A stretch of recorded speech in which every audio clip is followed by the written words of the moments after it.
Nagpapasalamat po kami, Panginoon, sa buhay na binigay na po sa amin sa araw na ito.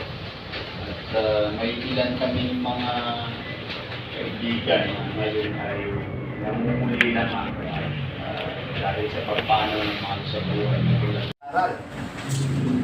Tingnan natin ang John chapter 7 verses 1 to 4 hanggang 5. John chapter 7 verses 1 to 5, 260.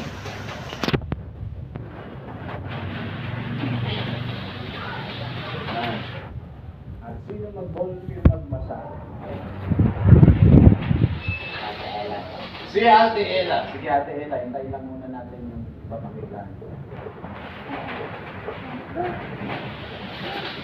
Oh, nakita na ba?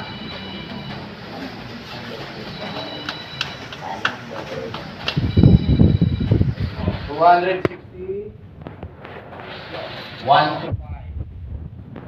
Sige. Ate Ella, sit po. Juan chapter 7. Pagkatapos nito,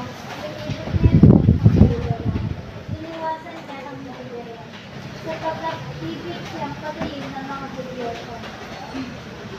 Nananapit na ang pista ng mga Tola, isang pista ng mga Hudyo.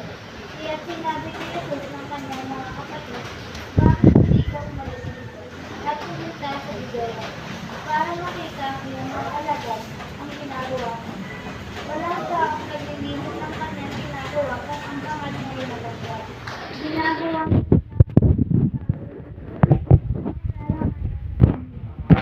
naging ng mga kapatid ni Jesus ay hindi Maraming salamat po sa pagbasa ng kanyang mga salita. So, pagkatapos nito, ay yun yung simula ng verse 1. Sa tingin ninyo, ano po kaya yung natapos? Ano kaya yung natapos na sinasabi ni Jesus na pagkatapos nito? May idea.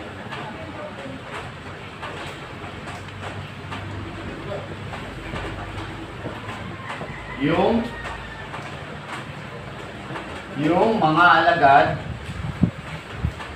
na nagtakwil sa kanya at yung mga alagad na nanatili sa kanya. Okay. May mga alagad na nagtakwil sa kanya, may mga alagad na nanatili sa kanya. Ano ba ang nasa gitna? Bakit may nagtakwil at bakit may nanatili? Ano ba yung nag-divide sa kanila? Ano ba yung pumatik sa kanila? Kasi may nagpanggap na alagad, pero pinalikuran din siya. Merong alagad na nanatili sa kanila.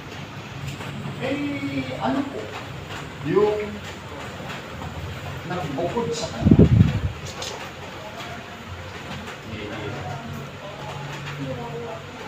Tiwala. Malapit na si Ate Ella. Tiwala. Okay.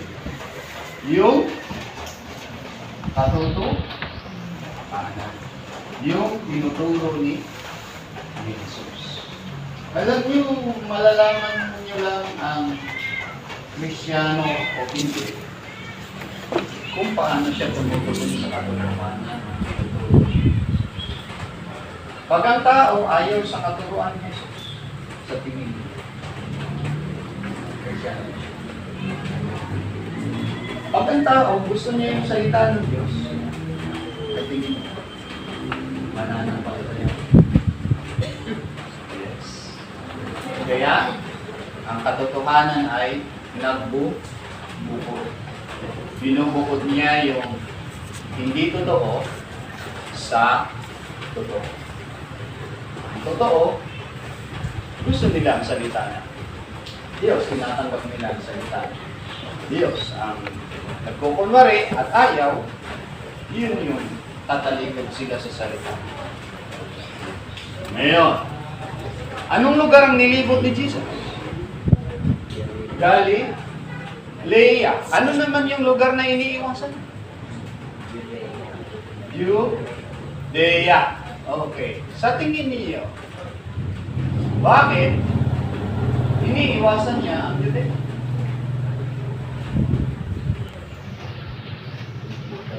Yes.